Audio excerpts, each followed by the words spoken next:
Today I'm going to teach you how to unframe in Figma. This is a super useful skill when you need to reorganize your design elements or remove unnecessary groupings while keeping all your work intact.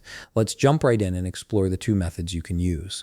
First things first, open your Figma application and navigate to the file or project where you want to unframe elements.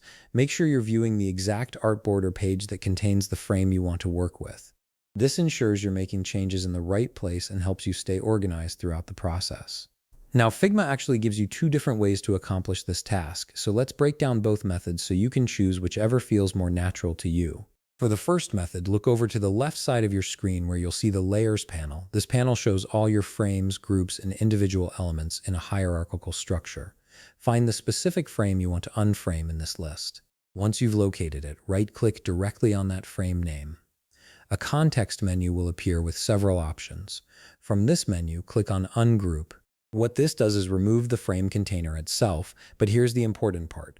All the elements that were inside that frame will remain on your canvas. They won't be deleted, they'll just no longer be contained within that frame structure.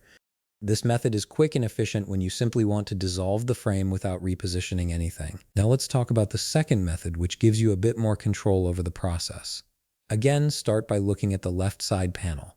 This time, instead of clicking the frame itself, you want to select all the individual elements that are inside the frame. You can do this by clicking on each element while holding down Shift, or you can click and drag to select multiple items at once.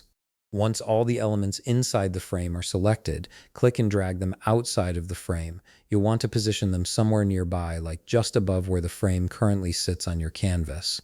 This physically moves all your design elements out of the frame container. With the elements now safely positioned outside, go ahead and click on the empty frame that's left behind and delete it. You can do this by pressing Delete on your keyboard or right-clicking and selecting Delete. This method is particularly useful when you want more precise control over where your elements end up after unframing. And that's it. You've successfully unframed your elements in Figma using whichever method works best for your workflow. If you found this video helpful, please leave a like, subscribe, and see you in the next video.